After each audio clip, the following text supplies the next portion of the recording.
காஷ்மீர் மாநிலம் பஹல்காமில் தீவிரவாதிகள் தாக்குதல் நடத்தியுள்ள சம்பவம் உலகெங்கும் பரபரப்பை கிளப்பியுள்ளது. இதற்கு உலகின் பல்வேறு நாடுகளும் கண்டனம் தெரிவித்துள்ளன. இதற்கிடையே பயங்கரவாத தாக்குதல் மற்றும் அமைதியின்மை ஏற்படும் வாய்ப்பு இருப்பதால் அமெரிக்கர்கள் யாரும் காஷ்மீருக்கு செல்ல வேண்டாம் என அந்நாட்டு அரசு அறிவித்துள்ளது. காஷ்மீரில் கடந்த செவ்வாய்க்கிழமை யாரும் எதிர்பார்க்காத வகையில் பஹல்காமில் தீவிரவாதிகள் தாக்குதல் நடத்தியிருந்தனர்.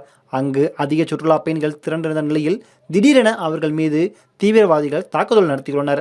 இந்த தாக்குதலில் 26 பேர் கொல்லப்பட்டனர். மேலும் பலர் காயமடைந்தனர். இந்த தாக்குதல் உலகெங்கும் அதிர்வலைகளை ஏற்படுத்தியுள்ளது. சமீப காலங்களில் காஷ்மீரில் நடந்த தாக்குதல்களில் இதுதான் மிகப்பெரியது. இந்த தாக்குதலுக்கு உலகெங்கும் தலைவர்கள் கடும் கண்டனம் தெரிவித்து வருகிறார்கள். அப்பாவி மக்கள் மீது தாக்குதல் நடத்துவதை ஏற்க முடியாது என பலரும் எதிர்ப்பு தெரிவித்து வருகின்றனர். இதற்கிடையே இந்த தாக்குதல் நடந்து 2 நாட்கள் ஆகும் நிலையில் அமெரிக்கா தனது குடிமக்களுக்கு புதிய எச்சரிக்கையை வெளியிட்டுள்ளது. அதாவது காஷ்மீரில் பதற்றமான சூழல் நிலவுவதாலும் தீவிரவாத தாக்குதல் காரணமாகவும் அங்கு செல்ல வேண்டாம் என அந்நாட்டு குடிமக்களுக்கு அமெரிக்க அரசு அறிவுறுத்தியுள்ளது. இது தொடர்பாக அமெரிக்க வெளியுறவுத்துறை வெளியிட்டுள்ள செய்திக்குறிப்பில், ஜம்மு காஷ்மீர் யூனியன் பிரதேசத்தில் பயங்கரவாத தாக்குதல்கள் மற்றும் திடீர் வன்முறை காரணமாக அமைதியின்மை ஏற்பட வாய்ப்பு இருக்கிறது. இதனால் அங்கு யாரும் பயணம் செய்ய வேண்டாம். கிழக்கு லடாக் பகுதி மற்றும் அதன் தலைநகரான லே தவிர்த்து இதர பகுதிகளில் வன்முறை அவ்வப்போது நிகழ்கிறது. மேலும் இந்தியாவிற்கும் பாகிஸ்தானுக்கும் இடையிலான கட்டுப்பாட்டு கோட்டிற்கு அருகிலும் தாக்குதல்கள் தொடர்ந்து நடக்கிறது. காஷ்மீர் பள்ளத்தாக்கில் உள்ள சுற்றுலா தலங்களான ஸ்ரீநகர், குல்மார்க் மற்றும் பகல்காமிலும் இதுபோன்ற தாக்குதல்கள் நடக்கிறது என்று அதில் கூறப்பட்டுள்ளது.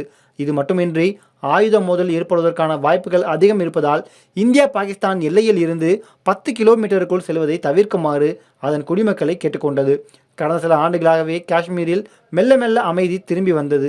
அங்கு பல்வேறு மாநிலங்களில் இருந்தும் செல்லும் சுற்றுலா பயணிகள் எண்ணிக்கையும் அதிகரித்தது. இதற்கிடையே அங்கு அவ்வப்போது வெளி மாநிலத்தவரை குறிவைத்து தாக்குதல்களும் நடந்தன. இருப்பினும் அவை பெரிய அளவில் இல்லாமல் இருந்தது. இந்த சூழலில்தான் பஹல்காமில் உள்ள புல்வெளியில் சுற்றுலா பயணிகள் நிறைந்திருந்த நேரம் பார்த்து தீவிரவாதிகள் இந்த கொடூரத்தை நடத்தியுள்ளனர். குழந்தைகள் மற்றும் பெண்களை தவிர்த்துவிட்டு ஆண்களை குறிவைத்து தாக்கியுள்ளனர்.